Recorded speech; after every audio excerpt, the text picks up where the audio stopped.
Time to catch up with the CEO of Clinic to Cloud. His name is Rafic Habib and he joins us on TheInformer. Rafic, welcome. Thanks, George. How's Good to see you business? again. Business is good. Very fortunate to be in this space. As we all know, that not everyone is having a good time when it comes to business.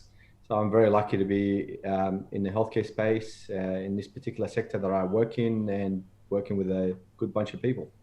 Tell me about the sentiment in the medical industry at the moment. What's the feeling? What are you getting a sense is going on? Mate, as you know, clinician burnout is not a new thing.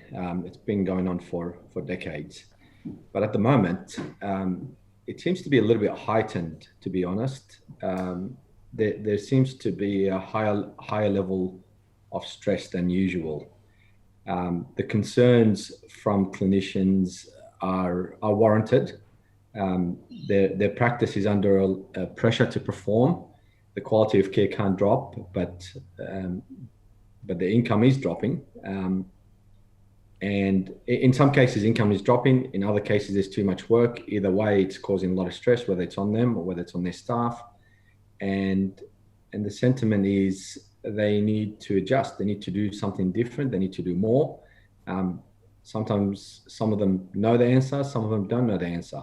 So, what sort of advice would you be giving them? You're a leader, you're the CEO of your organisation. You were smart enough, early enough to make those agile moves that were required to put you in a really, pardon me, you were in a really good space to make the adjustments that were required then. So what advice could you pass on to others right now to make the sort of adjustments that they need to make?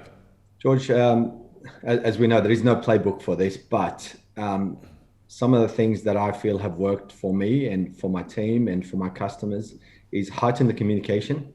And that will work with patients. Patients are also anxious. Your staff are anxious. So sometimes it's easy to forget that. You get caught up in your own world and you're trying to make your business work. You're trying to look after your patients or your customers. So heighten the communication, lead with heart, be clear and precise, and be empathetic. So, know that everyone's under the same level of pressure and stress. That's easier said than done, Rafic. Not everybody has the same empathy as others. So again, for the leaders in those organisations, you talk about patient engagement. I would think now, that wonderful line, you have great bed manner, doc.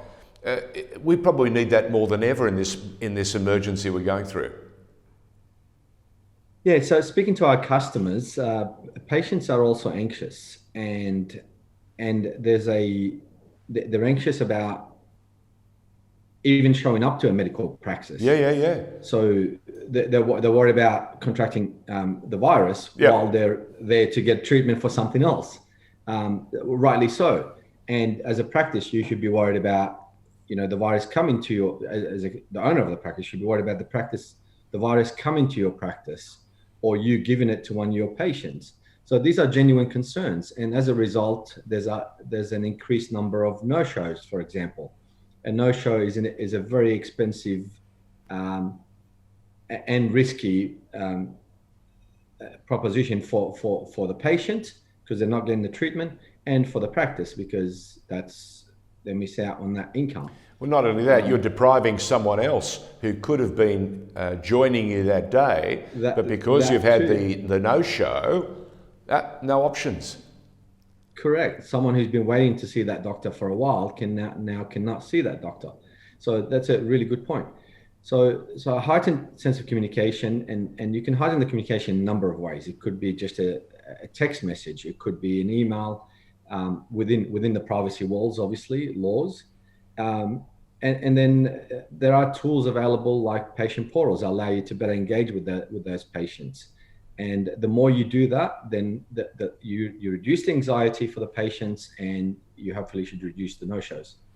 If someone is listening and they have a business right now in the medical sector that is currently feeling the pinch, what do you want them to take away from our discussion this morning? The most important thing at the moment is and everybody knows that now, is we need to be agile. We need to learn. We need to pivot. So my advice to everybody is invest in the learning component, and learning. There's a new way of practicing medicine. This is unforeseen. This has never happened before, as well. So consulting via Zoom wasn't the thing.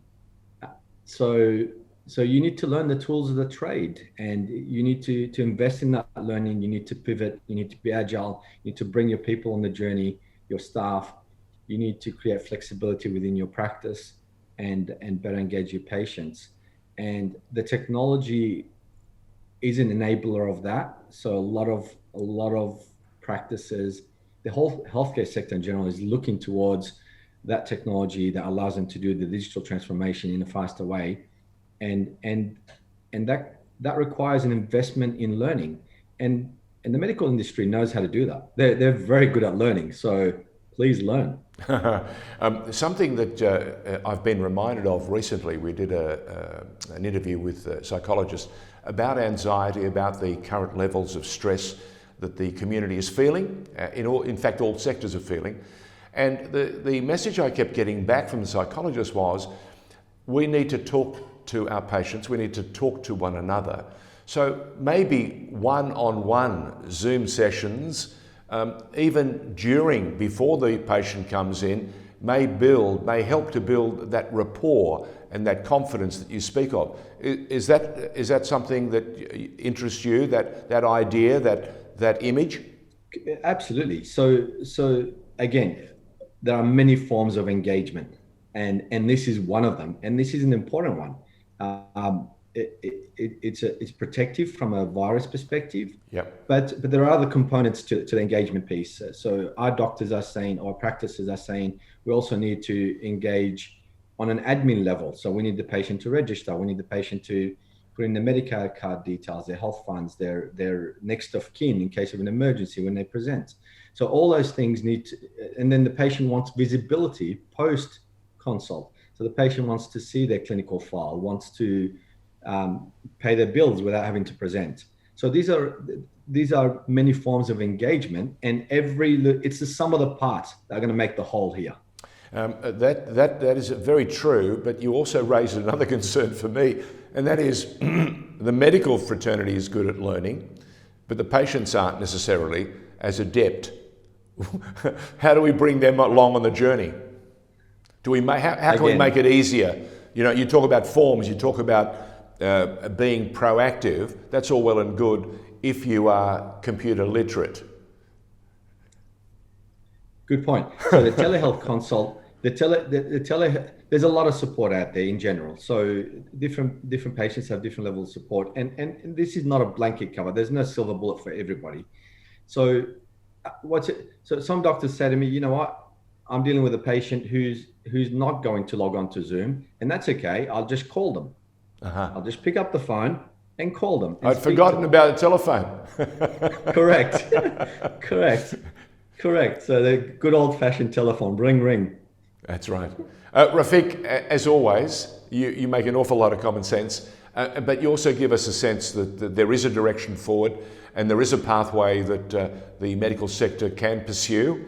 And if you're smart enough and if you're looking at all the signs going on around you, there are ways to take that practice with you and your staff. Before I leave you, how's morale? Morale, considering, is okay. A lot of people are working from home. That's exactly what I was directing at. That's the point I'm making. Yeah. You normally see one another, you lift one another up. This is a bit more difficult. But for someone like me who's almost 90% extrovert, it's difficult. Rafic, as always, thank you, mate, for putting a smile on our face and giving us plenty to think about. Thank you very much. Rafic Habib. Thanks, George. From Clinic to the Cloud.